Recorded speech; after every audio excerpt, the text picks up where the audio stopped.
don't give a fuck attitude, the best way is just go fuck more girls. That's literally the best way. All right, any sort of confidence can come from two different things. It can come from theory, from understanding why you should be confident, from understanding that you are a good person, that you are the prize, that you have a lot to offer, etc. But the best way is from practice.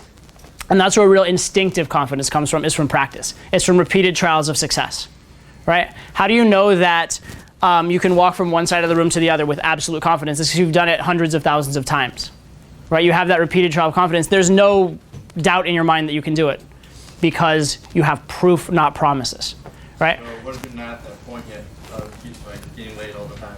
So you do two things then. One, go develop those reference experiences to the best of your ability and accept that you're not there yet and be okay with it.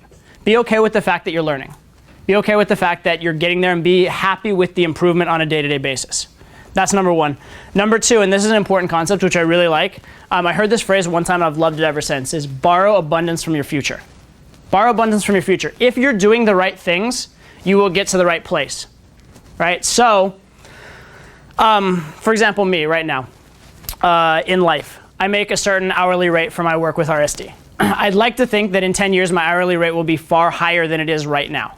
I'd like to think that whatever I'm doing in life will be far more productive, profitable, have far more leverage, far more people watching my videos, all those kind of things coming together over the long run.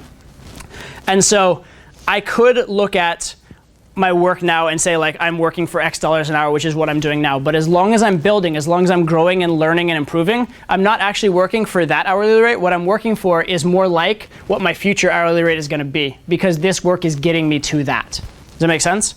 So if you're new in the game and you don't get girls yet, but you're working on it and you actually know you're going to do this, if you've actually made that commitment to yourself, and this is important, make that commitment, decide absolutely you're going to get there. Make the commitment that you're in this game for life, or until you get where you're going to go, until you have the girls you want in your life, and until you have the understanding of social matrix and understanding of how to deal with guys.